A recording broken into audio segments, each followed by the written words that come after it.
Hello, everyone. We got the second annual WNBA season preview show here at Junior All-Star. He's coming back. I think he's trying to redeem himself. I think I had some success last year. Calvin, welcome back to the show. Thank you for joining me.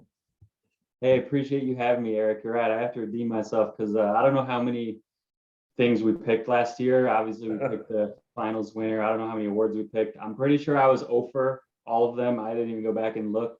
Obviously, you weren't 0 for. You nailed some stuff, but hopefully it's my turn this year. We'll see. But I'm glad to be on.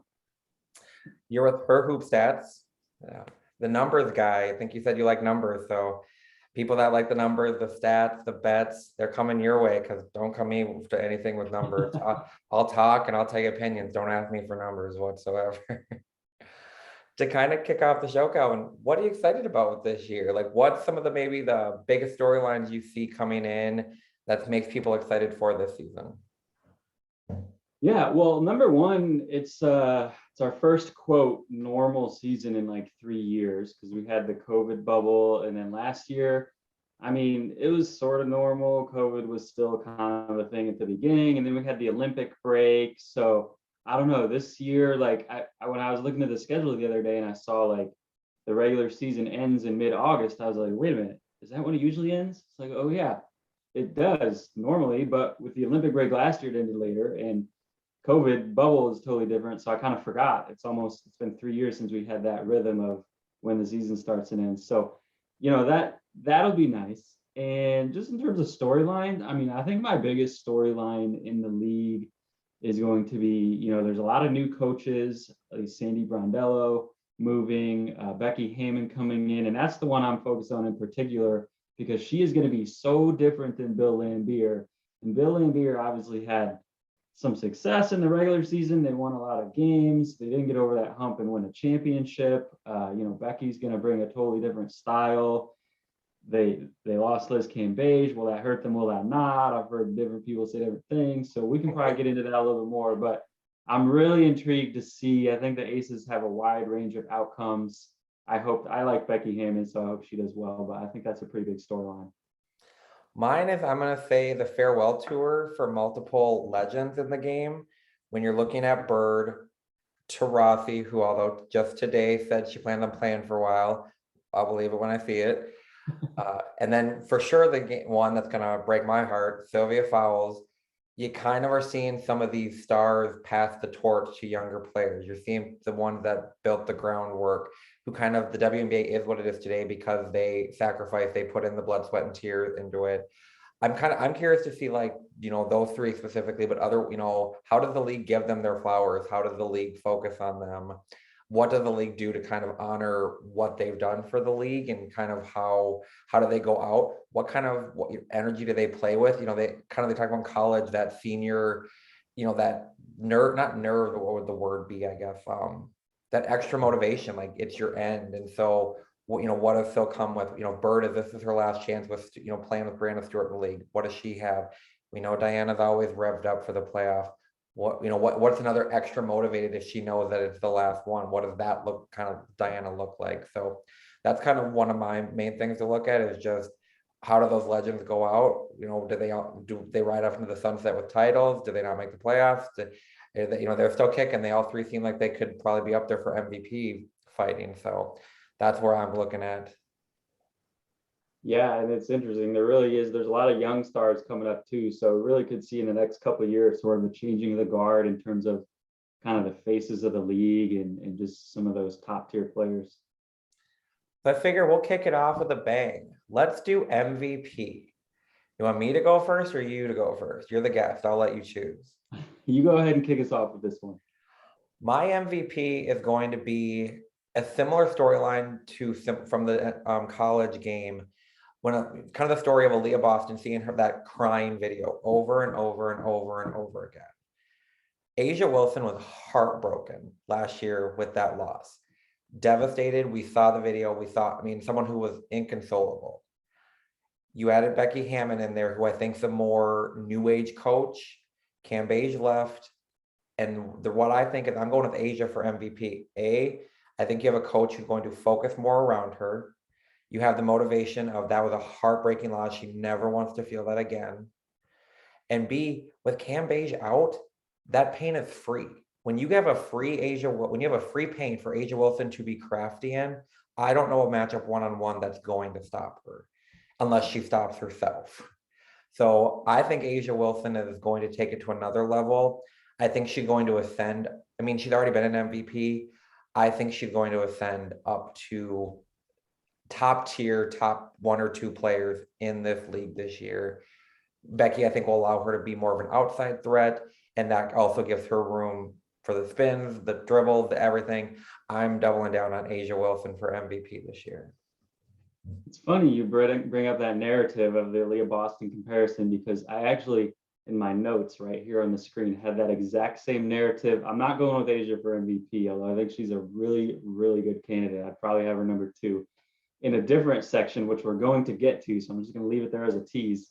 In a different section, I had those exact notes written down about the Leah Boston comparison narrative in terms of that motivation from how the previous season ended. And obviously, you know, they're both Gamecocks. They're both played for Dawn Staley at South Carolina. There's just a lot of similarities there. And I felt the same way about watching Asia Wilson last year, how her season ended as with Leah Boston. So I think she's going to be playing with a chip all year. We'll get to where I had that in a minute. But my MVP, though, number 1, I think, is Breanna Stewart. And you could split hairs with these two. I mean, I think this is kind of the same conversation we've had the last couple of years or whatever, you know, since Breanna Stewart came back from her injury. But is these two are kind of at the top of this MVP list every year at this point. But to me, Breanna Stewart is sort of the safe pick.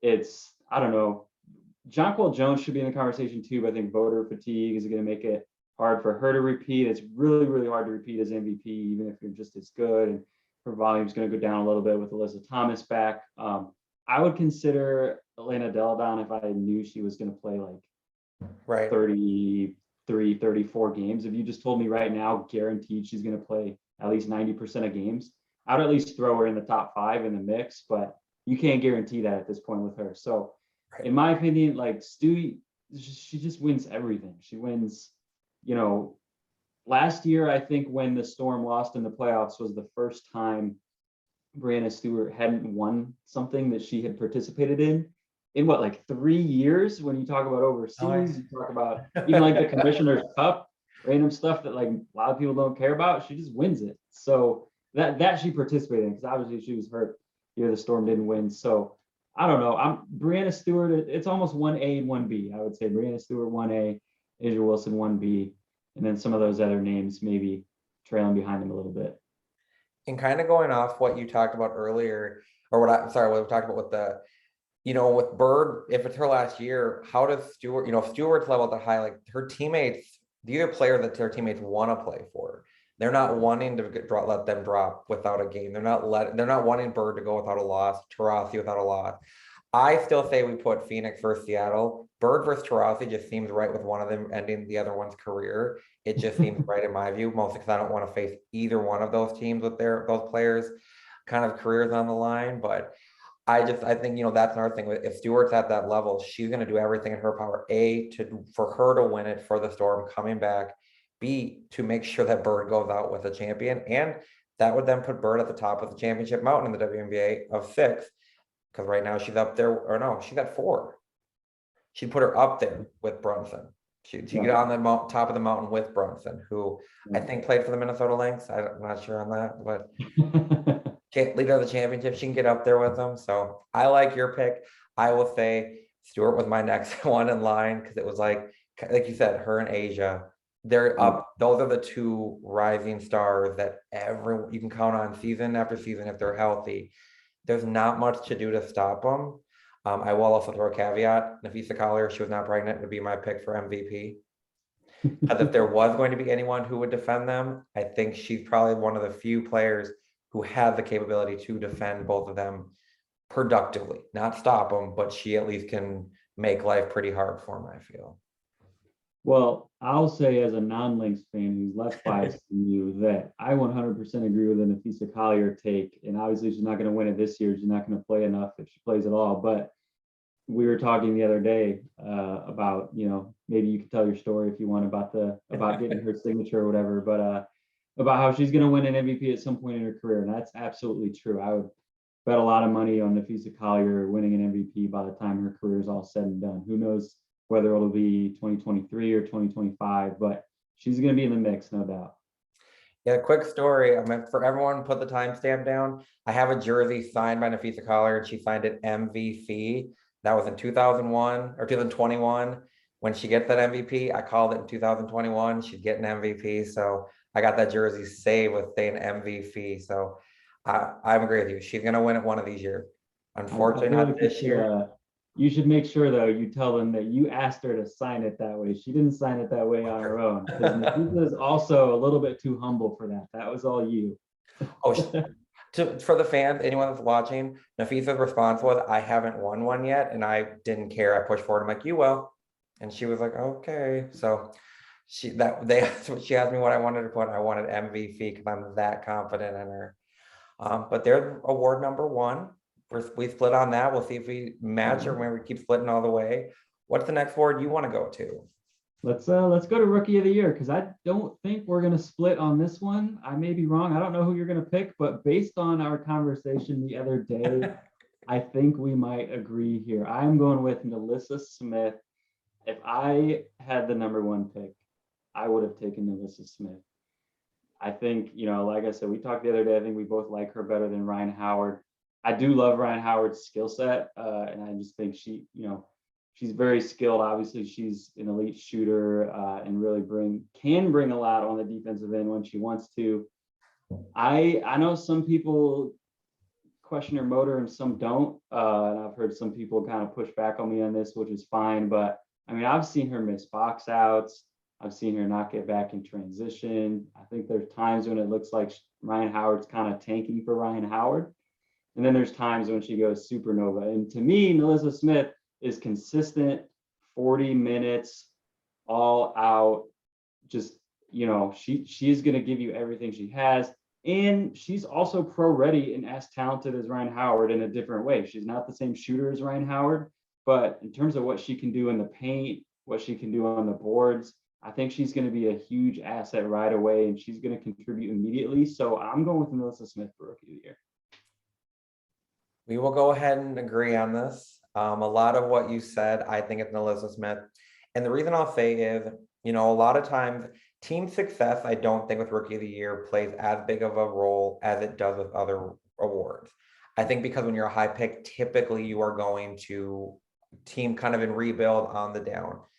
And when I look at the two teams, even though Atlanta traded up for her, she has kind of a Cheyenne Parker there. She has other players around her for Ryan Howard that she doesn't necessarily have to hit the ground running right off the bat. I'm sure they would like that eventually for her to be at that level. NaLyssa Smith is one, like Indiana's not joking. Like they've traded Tierra McCowan. There's very little left from even last year for this team or a couple years ago. They're looking at NaLyssa Smith to be a starter and to be productive. She's going to have every opportunity to get the minutes, to be productive. I think she, like you said, pro ready. I think the outside shot's always going to be the question, but that's the question of a lot of like forwards and stuff coming out of college, and they tend to figure it out because I think a lot of time in college, you're not wanting your power forward out there she did him in college simply because you're wanting them down low, and that's where they're going to be most successful. WNBA is a little bit different game. So I agree. I think NaLyssa Smith has a direct line to that Rookie of the Year, barring injury or me or us vastly overestimating her. Yeah, and let's be honest, her outside shot isn't that bad. It's not like she's Tierra McCowan, who you just is like literally incapable of hitting three. It's like it's not what Ryan Howard is, but it's to the point where like she has potential to get there, right? Like we know it's going to come. She can hit those little jumpers.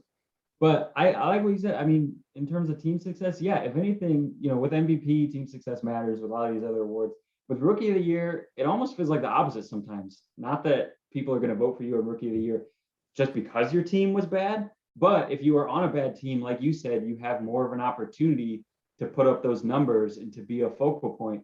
Where if you put the exact same player on another team that has that talent already, player could be just as successful in their minutes, but they're getting fewer minutes, they're getting fewer touches, and they're just not going to get the votes. So yeah, to me, like the Fever is a perfect situation for NaLyssa Smith to rack up some stats and come away with Rookie of the Year this year. You know, is it a perfect situation for her long term? Who knows? But it's a perfect situation for this award at least. And you know, when we talk about the team success, the only time I think it ever really comes in is if it's maybe a deciding, if it's like if you have, and this is I'll put on my bias hat, like Collier versus Enrique. Those two were neck and neck in terms of that. But I think what won it for Nafisa was she kind of helped the Lynx stay relevant, stay in the playoff hunt, stay above, where Enrique did not with Dallas. And because they were so even to, in some people's eyes, biased eyes, they were not very even, but in the national sense, they were pretty well viewed as the two best front runners. They were going back and forth. I think the team success that in that term that will play. But like you said, I don't see Atlanta and Indiana having seasons vastly different from each other, where they're but one's like a 2 seed and one's in the draft for next year. I just don't see that. That's where NaLyssa's stats are to me going to be better. Yeah, no, you're definitely right. And I mean, that team success can be a tiebreaker, but if the team success, like you said, if they're 11th and 12th, like who cares? That, throw that out the window. Exactly. Well, we talked about you being a numbers guy. So this is going to be best bet section. So let's start with Kelvin's best bet for a team and or player who he feels is being underrated in the preseason, a team that's likely to bypass any expectation in this coming year. Yeah, so the underrated team that I'm going to go with is, this is a little bit of I don't know what you want to call a crapshoot, because we already talked about health, but I'm going to go with the Mystics. I think we all know that if this team is fully healthy, it's not just Elena Deladon. Obviously, Alicia Clark coming back from her injury. We'll see how she looks. If this team is fully healthy with the roster that they have, they are talented enough to compete with the top. I don't know if I put them number one, but they have enough talent throughout the starting lineup. When you talk about those two, Ariel Atkins, Maisha Hines-Allen, Natasha Cloud. They brought in Elizabeth Williams, which I think is going to be a really important piece for them. So, I mean, the talent is there, but it's one of those things where, we kind of thought, okay, Elena Deladon opted out of the bubble. She'll take that time off. She'll be back and she'll be healthy in 2021. And then she wasn't. And now it's sort of like, all right, at least for me, I'll kind of believe it when I see it. And there were great reports today out of their, I forget if it was a preseason game or practice today. No preseason game. Was it a preseason game? Yep, they won. Yep. All right, there we go. So I know I just saw some reports on Twitter that she was feeling great and she played some good minutes. So hopefully that's a good sign. I'm going with them as an underrated team because I'm still sort of putting faith into these reports and into that health. And in power rankings, I'm seeing them in the bottom half of basically anyone's power rankings. I actually saw them at like 10th on someone's power rankings the other day. I think a lot of people have them 7th or 8th, but I do think this is going to be a top half of the league team. I think you're talking about a team that's going to be 4 through 6 range, barring, again, more long, drawn out injury, terrible luck.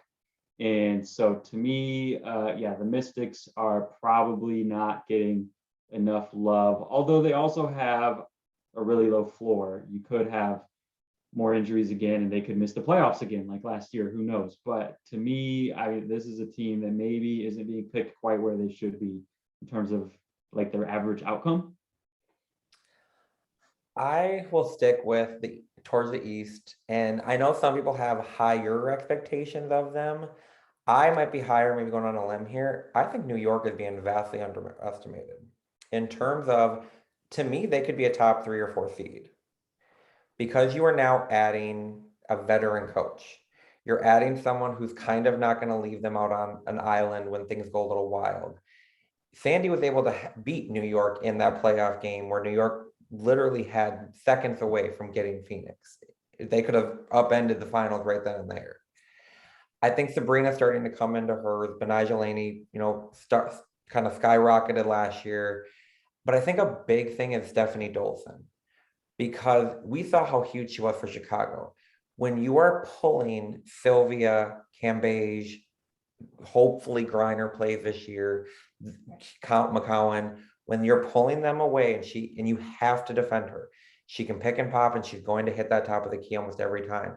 One of the best screeners in the game. She's going to get your guards open. If you're doing that with Sabrina and kind of letting her do her her math, whatever the word is, I'm blanking here. But when you let her do her magic kind of thing, Natasha Howard also then doesn't have to take the banging of guarding five. She doesn't have to be the only one rebounding kind of situation. I think New York, if Sandy can get them to play, stay healthy, get to that level, they have all the pieces, I think, to be a top 3 or 4 seed. People are I think I've seen like 5 or 6, maybe some of them have them fighting for playoffs. I think they're going to be up there, and I think New York's a team that people need to watch out for. Yeah, it's a great point you bring up with Dolson, because I mean, it's kind of what they wanted out of Kylie Shook, but Dolson is actually going to give it to them on a much higher level in terms of that stretch 5, and especially like you said, the screening. It's one of those things that doesn't show up in the stats, so you don't get credit for it. But is there anyone better at screening than Stephanie Dolson? And in basketball, I don't think so. And especially because she can pick and roll, she can pick and pop, she can pick and hit the mid range, and she's gonna get your guard open. And so, like we saw with Flute, she gets the guard that she helps them probe a little bit because she gets in that space. If she gives Sabrina space to shoot or probe, what are you going to do as a defender? Because she's going to likely have a center coming out to her or a power forward. Sabrina probably should be able to kind of get around those. Hopefully she won't just jack up jump shot after jump shot, use her kind of strength and frame to get past them and get to the basket, I would hope, or create for teammates. No question. Yeah, I like that pick. Well, now we're going to my favorite one. What's your overrated team or player? All right. You're going to be surprised about this one. I have some fans coming at me here, but I am going to go with my own team, the Chicago Sky. Man, you ain't going to be going to any games this year. Yeah, we might. I don't know if I can post this on Twitter or not. I think they're great. I don't think they're a bad team or anything. I'm not trying to throw shade on them. I just think I've seen them picked number 1 more than I've seen any other team pick number 1. And to me, it's like second, third. I don't know. Still a contender. I just don't think they're the best team. I think you have the Sun, you have the Aces, and like it's easy to forget. Okay, the Sky were a 500 team last year. I get like Candace Parker wasn't, she was hurt for some of those games. Like they turned it on in the playoffs or whatever. But like, is Candace Parker going to play 36 games this year? I don't know. Like, and Allie Quigley is 36 years old, right? She's not getting any younger. They should be an above 500 team. Obviously, they're not going to be 500 in the regular season again, but are they really going to be the 1 seed? Maybe it's almost like some skeptical fanhood bias, some reverse bias talking, how you have your like fans that think their team is way better than they are and their fans that think their team is way worse than they are. It might be some of that, but I'm just not sure if I see this team making the leap in terms of regular season standings from 6th to 1st. Emma Miesemann will help a lot. I don't want to take away from that. That was a big signing, but I still just see them finishing in the 2 or 3 range. And to piggyback off that, as much as Miesemann, I think Julie Alleman, you finally maybe have someone now that the drop off when Sloop goes off is not going to be as massive. It was one of those things, and I think I don't know if we talked about this. I compare what it is different when Sloot went off in her years at Sky, the drop off when she's there, to when Waylon was with the Dynasty. As good as they were, there's a difference when like Flute, when Waylon, Bird sent same thing. I think Seattle struggled to find her replacement. There's just a different level when those point guards are out there. And I think I think Alaman is going to shore that up a little bit. There's not going to be as much of a wide gap between when she's on or when she's off, when she finally gets over there, I feel. Yeah, well, 2 years ago, Sloot led the league in basically the difference in terms of net rating on and off the court. So you're right. It's been a big deal for them. Dana Evans was solid. for a rookie, not Julie Allemont. So you're right. That'll be a big addition too. Those would be the reasons that I'll be wrong. If we look back and I'm wrong at the end of the season, it's because of those two additions. Well, my team, I don't think I'll be wrong. I think the LA Sparks, I don't know who has them doing much. Let me just start out. Derek Fisher has shown zero ability to handle opinionated players, and he brought in almost all opinionated players. He brought in Cam Beige, who's one of the most opinionated. We'll go with that word to describe her. You have Kennedy Carter, who couldn't be controlled or off the court issues or didn't want to deal with people.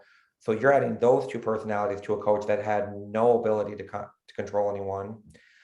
I think LA is going to be a train wreck in terms of Cam Beige, I think, said today they're going to end the season with a ring. I don't know what delusional she's on, but I will just say this. Maybe I'm wrong. If I'm wrong, I'm wrong. But at the same time, Kennedy Carter's a ball dominant guard. How are you getting the ball to NECA or Cam Beige if you are fading, creating jump shots, 20 shots a game? I don't see where that works. Wheeler was a little bit more of a ball distributor where she had her moments where she scored. I don't see Kennedy Carter being your point guard. Shooting guard, great. You want to be a Cappy Pondexter next, but Cappy wasn't running your point. And so I think LA is in for a train wreck of a season because that's a lot of personalities for a coach that has shown that he has zero ability to mesh even one strong personality with the team, let alone 3 or 4. So I don't see them. I'll even go as far as say I don't think they're in the playoffs. Well, one of two things is going to happen. Either you're going to be right, and just like you were right about the finals last year, we put this video on Twitter and you can brag to everyone, or you're going to be wildly wrong, and we can also put this video on Twitter, and it's going to be the same thing as you remember that guy from Kentucky on the men's side who watched St. Peter's shoot around and was like, "Oh, they suck, they were bad, they're soft," and then they came out and beat Kentucky, and everyone slammed that guy. Yeah. The other possibility is you're going to be that guy. So I'll gladly take it. I'll gladly live with that. And I will say the 2021 Chicago Sky are the reason as a Lynx fan, I don't have a panic button. And I was almost going to put us as underrated. And I'll tell you what stopped it. No guarantee that Phee is back this year. But I feel like if you get to a playoff series and you have Sylvia Fowles healthy, Nafisa Collier back and healthy, Kayla McBride healthy, Ariel Powers, in Dangerfield and or Lasia Clarendon, and everyone's healthy and back for that run, I don't think the Lynx are a team that people are going to want to see come playoffs. If they're all back.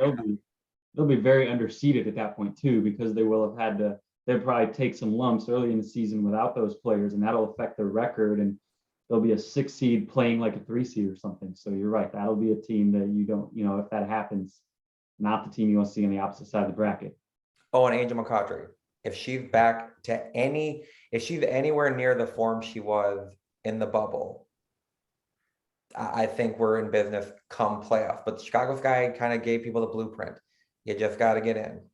It's harder, but you just got to get in. So I wasn't. Especially this year with the new playoff format, you don't even have to do what the Sky did and win 2 single elimination games, go on the road for, we still have to go on the road, but in terms of the new format now, the 1 seed and the 8 seed and everyone in between are working with the same set of games, the same series, kind of everything's equal. We'll talk about whether we like that or not, but that's the way it is. So you sneak in as an 8 seed, you get a 3-game series right off the bat. Kind of to playoff that. We'll go that way. Do you think with the change of the playoff series that maybe you don't have as many teams going so gung-ho at the 1 and 2, that maybe you see teams that last couple of weeks, are we going to see Diana Taurasi resting? Are we going to see Sylvia Fowles resting? Are we going to see Sue Bird resting? Because they're not going to try and go 1 and 2 was such an advantage before. You would give everything to get it because you knew you had rest coming. Now, like you said, everyone's on an equal playing field. Yeah, you want home court advantage. You want that kind of stuff. But I don't see it being as much of a make or break to where teams are going to go so hard in the regular season to get it. No, absolutely. I mean, 1 and 2 seed, to me, any major sport that, as far as I'm aware of in this country at least, the advantage for getting that, at least that 2 seed in the WNBA was bigger than it is anywhere in any playoff system. Like massive, not just for the rest. The rest is cool, but you you're the only two teams that don't have to play a single elimination game. Basketball's random. We see it in March Madness. Anyone can lose in a single elimination basketball game. If anything can happen, it doesn't matter. 40-minute game. Some of your shots cold. You're the best team all year. You lose. Sometimes it happens. You're the 1 and 2 seed. You're the only teams you don't have to worry about that. Now, no one has to worry about that. Everyone gets the luxury of having at least one off night. You can't have two, but you can have at least one and still move on in the playoffs. So yeah, like whether you're the 2 or the 3 seed, like who cares? You'd rather just rest your players. Oh, like you said, some of those older players, if you're 80, 90%, but you're not 100% down the stretch of the regular season, no question, just take it easy. And if you drop from a 2 to a 3, like, so what? You're in the same boat. I absolutely think it'll affect some of that. I don't want to say effort, maybe effort too. I don't think we're going to see the same thing that you see in the NBA in terms of regular season effort. That season's way too long. But maybe just a little bit of light load management or whatever you want to call it. It'll be different for sure, especially for those teams around that 2-3 cut line. And I think someone like you mentioned, Deladon, if you're in and you're guaranteed that, they already have at least a 4 spot racked up or the 3 spot, and they could get higher. Are you going to push her past that? Like if you could have her 100% for the playoffs, are you pushing her the final couple minutes? No. So I don't think. I think that changes a lot of teams fighting for those top seeds. No question.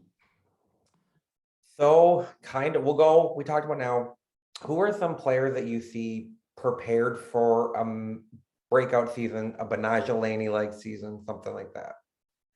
Yeah, you're going to like this one. I don't know if I'm going to go as far to say Betnijah Laney, but you're going to like this one, Eric. I'm going to go with Jess Shepard. And I am aware that she is not quite a lock to make the roster. She obviously should. The Lynx have a lot of salary cap issues, which is probably a conversation for another day. That's really the only question mark in terms of some of these players that, I'm sure Cheryl Reeve would like to keep more players than she's going to be able to keep.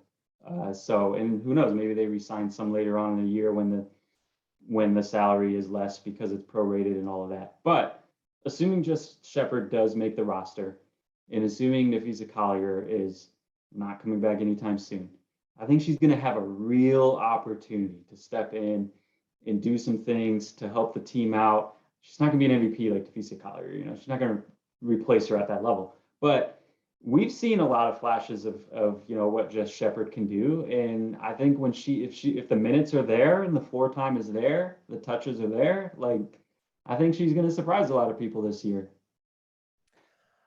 Speaking of that, I think even as good as Phee has been, and she's kind of steadily improved, that's why we say she'll be an MVP one day. M-V-Phee, never calling it the same word, but even I think Phee missed Jess most of the time. When they were those rookies, Phee is someone who's always in constant motion and constant moving. And Jess is a fantastic passer. So like you said, if she's on the team, she's someone that can get it down to Phil. Phil likes those quick dump ins kind of thing. So Jess can kind of come to the high post and she can hit that little jump shot, or she can get it down, look for backdoor cut, look for a K-Mac or Aerial Powers backdoor cut, Angel McCautry. I think that's what they've missed that. They haven't had a passing big to that level since McCarville. And they saw how McCarville could make things move quicker, kind of move around better, make things more open. I mean, granted, it's not Simone Augustus and Maya Moore backdoor cutting, but it's still Kayla McBride and Aerial Powers and Angel McCautry, physical guards who can handle the contact. So I kind of agree with that. I mean, even Phee has missed Shepard. So I'm with you. I really hope she stays on the roster. I think a fellow Notre Dame Irish player might be the reason she doesn't. And that contract is the bane of the existence for Minnesota Lynx fans. But, as you said, that's a whole nother day conversation. Well, who's your breakout player, Eric? Okay. I know she's had big games, but I see her taking the starting role and never going this back and forth thing. I think Kelsey Plum is going to thrive under Becky Hammon, because Becky Hammon, they have a lot of similarities. Smaller guard, she's not a huge guard, but the craftiness. Becky was one of the best finishers off the glass, off the wrong foot kind of thing. I think she's also going to help Kelsey understand like when it's okay to pull the three, when you have the space. Because sometimes you'll pull it and you're like, did you have your feet underneath you? And Becky could get her feet set. But I think Becky's going to teach her kind of the lead guard role. I see Kelsey Plum being, if not one of the top 10, top 12 players this season in the con. And if Asia's at that level and she's at that level, I think Kelsey Plum is going to explode more than she already has this season. I love that pick a lot. We've seen her really come on lately, but we still haven't quite seen her be that number one pick level, necessarily at the low. I mean, obviously there have been a few number one picks who have definitely turned out worse than Kelsey Plum, but she also hasn't turned out, there's one on her own team, but she hasn't been at the level of your number one picks that are, a Brianna Stewart or an Asia Wilson. But I love that pick too. You mentioned way at the beginning of our show the paint opening up more for Asia Wilson with Kim Page out, but the paint's going to open up more for the guards too, including Kelsey Plum, to get to the rim. And when I was in Minneapolis for the Final Four a few weeks ago, and we also got to see the USA basketball practice, and afterwards, Kelsey Plum and Ariel Powers were just shooting threes. I was just kind of watching them. It must have been, I kid you not, 5 minutes. I didn't see Kelsey Plum miss a single shot. Like, no exaggeration, 0 missed threes. She obviously no defense or whatever, but I mean, she's in the zone, and so yeah, I think she's ready to pop. I like that one. Do you have a question mark player that you could see go either really good or really bad? I do.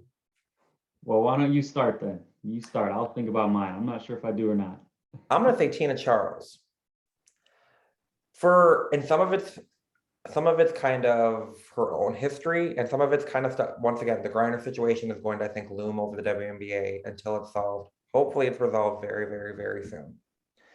But Tina Charles has a history of when she goes to teams, whether injuries that are not her own fault or her shot selection or whatnot, it turns into Tina ball, where she's going to shoot 20, 25 times, but the team's not going to have a lot of success.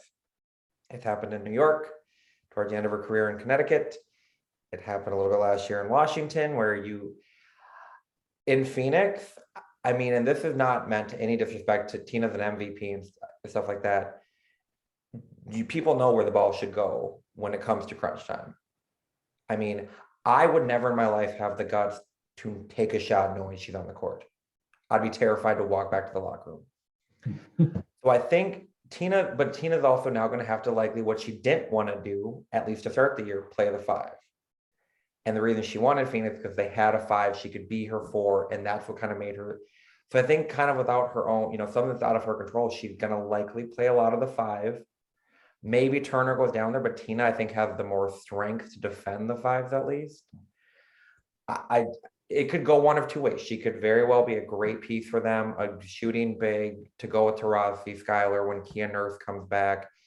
I just think if it turns into Tina ball, that's not going to work well with Skylar. That's not going to work well with DT.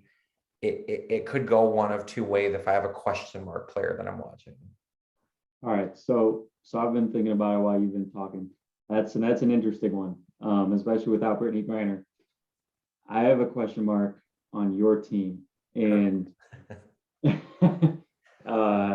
you said, about want to go in one of two ways.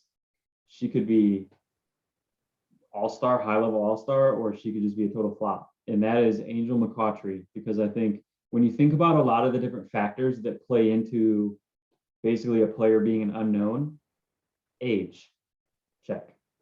Coming off of a season-long injury, check. New team, new system, check. All of those things are things that we just don't have, that we don't have any way to evaluate how that will turn out. So it could be awesome. And if it is awesome, the Lynx will be in the exact situation that you described earlier, where no one wants to play them in the playoffs. Or it could be that it just doesn't work at all, and she's washed and she doesn't gel and fit in right away. Who knows? So I actually kind of like Angel McCoughtry just as a player. So I would root for it to work out. And I think Cheryl Reeve is a great coach to play under in terms of things working out and figuring out how to fit new pieces into the system, but it's just there's a lot of different possible outcomes there. I'll even piggyback off that. As fans, I think one of my concern was maybe not a lot of people fans. I worried that if Angel's not at that all-star level, it's very similar to what Aerial Powers gives you. And then it's kind of duplicative, where they do the same stuff and they're kind of that same position. So I'm like, there's where I get worried about minutes, effectiveness. There's a lot of money behind those two to be the same exact player. You're not going to push one of them for K-Mac because I don't think either one of them are the shooter as K-Mac is. So it's, like I said, there was my first thought. If she's not at that all-star level where she could be that effective match, because then you have, I mean, a fast break of them to, Crystal Dangerfield who wants to go 100 miles an hour, that could be fun. But if she's not at that level and she's just kind of at the Aerial Powers level, as she's on the descent, Aerial's on the way up, they might meet here. And I don't know how much help that is for the Lynx, because you're not gonna sit either one of them, but I don't know how well they'll mesh if she's not at that level. Yeah, no, that's a good point. So we'll go with that. Do you have a coach of the year? Ooh, coach of the year. I didn't think about this one, but I am gonna go with Becky Hammon. I mean, it's a question mark, right? She's never coached. She's never been a head coach in this league before, but I think she's ready, and she's obviously brilliant coaching under Greg Popovich, and she had a high basketball IQ as a player. So, and I think the system that she's going to run is going to work really well for what she has there. And it'll be a little bit of a narrative too. People are pumped for her to come into the league, and it's not going to be hard for her to kind of get those votes and get the, I don't know what you call it, the court of public opinion on her side, which she will deserve. But so yeah, I think she's going to have success. I'll go with Becky Hammon. I'm gonna go with Derek Fisher. Joke. I will go ahead and say, kind of piggyback what I said earlier. I'm going Sandy Brondello. I think sometimes you said it's like a missing piece. Like we talked about last year with Candace Parker, that missing piece for Chicago. Sandy, the coach, having a veteran coach, a experienced coach, might have been the missing piece for New York. And I think if she gets them to that level of a top 3 or 4 team, I think I think that might be a nice little revenge for her in terms of Phoenix thought she was kind of past the prime. She wasn't getting further. If she can, win it. So I'm going to go with Sandy Brondello at New York, because I think she's exactly the coach they need at this part of their rebuild. Well, Steph Dolson might have also been the missing piece for New York, but even if she is, Sandy Brondello is going to look like she's the missing piece for New York. So. And it really probably both, honestly. The answer is probably both. So not a bad pick at all. Are you ready for the finals? My favorite part of the whole thing. Let's do it. We save the best for last, right? I'll let you go first. For the finals pick of the 2 teams, who wins and in what games. All right. Well, I'm going to start with who loses and build the suspense a little bit. So I'm going to go with the Aces to get there and not to win. I've seen a lot of people have them 3rd or 4th. I saw Just Women's Sports Power Rankings had them 5th.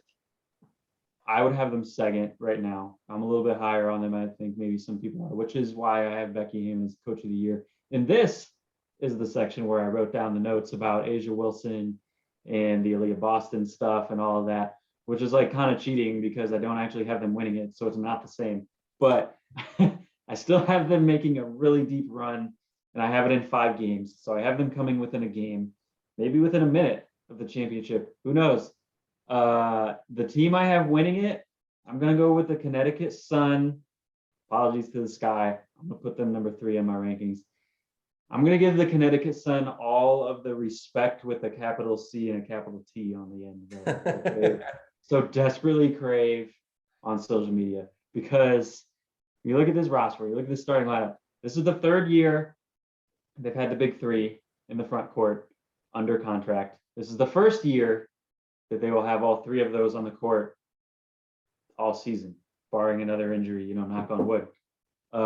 When you talk about Alyssa Thomas, Jonquel Jones, and DeWanna Bonner, and then of course they still have Jasmine Thomas. They brought back Courtney Williams, who was on their team that was within a couple minutes of winning the finals against the Mystics, right? Was that tied with 5 minutes left in game 5?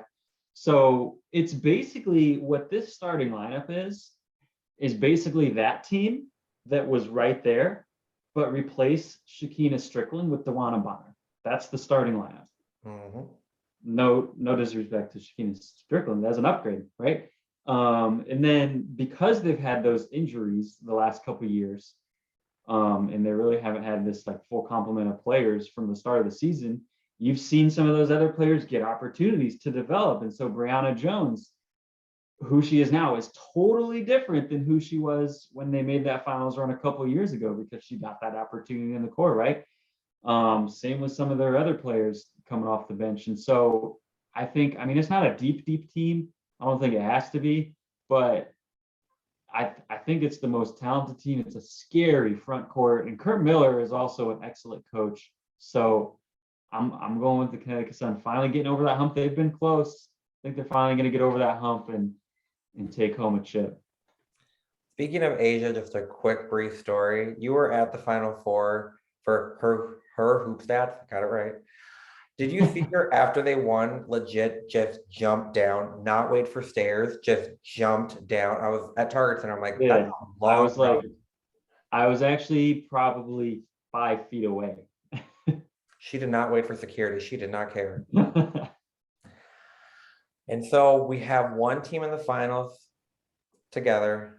I'm gonna say Aces are getting there, and I'm having Aces win in 5. All right. Now, I'm putting a lot of faith in the doctors of the Washington Mystics, because I think the Mystics are gonna be who they beat. Okay. Because I think if you have a healthy Alicia, oh my God, what's her name? The defender, Alicia Clark? Clark. I was gonna say Gray. I think if you have a Clark, she is that difference maker, because then Delanon's not having to guard sometimes the 4s and the 5s and have a lot of bang on her. I think you have I think Mike's going to get the best out of Shakira Austin. I think Mike is going to get Shakira Austin to be LaToya Pringle, maybe 2.0 without the jump shot. Maybe the jump shot now, but maybe kind of thing. I just don't see, if Delanon is healthy, I see the Mystics being there. I just, like I said, I have such a hard time going against Asia Wilson. I couldn't bet against Leah Boston after the crying thing. That video of Asia Wilson, like, it was heartbreaking as a fan, and I'm not even a huge Las Vegas Aces fan. I'm a huge Asia Wilson fan. It was heartbreaking because you felt that. I think she is going to do everything come hell or high water. I think Becky is going to, it's not old school anymore. They're not scared of the 3-pointer anymore. She's going to open things up. You don't have a personality who brings everyone down because she's in LA. Won't say her name. So I have Aces over Mystics in 5. I like it. I like it. I had the Mystics as my underrated team, and you got them higher than I do. So how about that? I'm telling you, if I go 2-0, Calvin's not going to do this video next year with me, I don't think. Oh, I'm gonna come on every year if you keep hitting them, because then obviously it'll be me that's your good luck charm, and I'll just have to start betting on your picks at some point. Hey, we got the numbers guy. If anyone needs numbers, bets, calculations, anything, where can they find you on Twitter and Instagram? At C Wetzel 31, WETZEL 31. And by the way, I do have a bet right now on the Washington Mystics to win it all. Not because I think they're the favorites, but they were plus 3,000. Maybe listeners don't know what that means. But they were plus 3,000 before the draft lottery. I put money down on that. They are now like plus 1,800 on some books, which all you need to know what that means is that they are more likely to win the championship than they were before the draft lottery. So who knows? We'll see. I got a little bit of money on that. See if I play it out or cash it out in the middle of the season. But I would like to see them do well. So if anyone's also at the All-Star game, it's in Calvin's hometown. He will be there for her hoop stats. Go tell him if you liked his picks, didn't like his picks, disagree with them. I won't be there, so you can't find me there. So just go ahead and tweet at me, Erica Jr. All-Star. Instagram me, Erica Jr. All-Star. I'm all good with the discussions. But Eric Cal, will be hiding from all the Sparks fans, but I will be showing my face at the All-Star game for people to throw tomatoes at me or whatever if you hate my takes. he's So going come to say be hi. he's going to be super close. So make sure you say hi and make sure you ask him for a seat next to him. That's what I'm planning on doing when I go to games. And so, Calvin, before we wrap it up, what's one more thing? What do we have to for the WNBA season this year? What do we got to watch? What do we have to say? One more thing to wrap up the preview show for the season that starts in about a week, a little over a week. One more thing to look forward to. Anything look forward to? Last comments, last thoughts, anything on the season coming up? How about I am just gonna keep it on a personal fandom note. I'm excited for the Sky versus the Aces rivalry. It's been a pretty good rivalry in the last few years, and I think it's only going to get better now that I think in the lifespan of this rivalry, this is probably the best combined that these two teams have been coming into the season. I think every single person that I've seen has both of these teams in the top 5. I think most people have them, both top 4, top 3. Some people even might have these as the top 2 teams. So I don't think we've had that yet entering a season. Maybe last year was pretty close. People were pretty high on the Sky coming in last year, and they dropped off and made that bounce back. But I think the rivalry is going to be even spicier this year. They did just perfect for my pick. I was perfectly fine with the Chicago Sky, how it went last year. I had them riding out in the sunset, and I'm like, I look pretty smart then at that point. My last thing I will say is I'm gonna keep it hometown. I'll go ahead and say it. I can make LA fans mad, Phoenix fans mad, whatever not. The best center in the history of the WNBA. It's her last year in the league. I want people to hopefully they celebrate her, understand that. Sylvia Fowles will likely have to play like an MVP, whether Fee or when McBride is back, whether what level Angel's at. Phil will still probably play at an MVP type level. I don't think she'll get the love of an MVP. I don't think she has for a couple of years ever since she won the MVP, and she's never really dropped off in her level of play. That's my thing is if you get a chance to watch Sylvia Fowles, this was, in my opinion, the GOAT of the post players. She was in me. I'm taking her over Leslie. I'm taking her over Griner. I'm taking her over Cam Beige. She is the best one to ever do it at that position. And so I think this last year, I hope the fans celebrate, cheer if you want your teams, whatever. But I'm saying, but I hope people celebrate her, the player, the person, and everything she's done for the game. Definitely, there's a lot to celebrate. You had her in Chicago. Your team had her. We did. Well, Calvin, this is timestamped, so we can't change our picks anymore. I'm gonna have these clips saved, and we're gonna go ahead and see if maybe it's your turn to pick the right finals matchup. Maybe we're both wrong, and the Lynx win it in 3. Who knows? But I want to say once again, thank you for coming on. Where can people find you one last time on social media, and what's the website? It's the website is right back here, herhoopstats.com.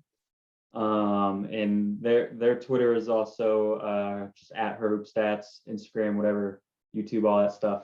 And then for me, it's at CWETZEL Wetzel 31. Thank you for coming on. I once again am Eric Junior All-Star, Eric contributor for Junior All-Star. I'll add that. But once again, thank you so much for coming on. Everyone have a great night. Enjoy the WNBA season. May 6th is going to be here before you know it, a little bit over a week.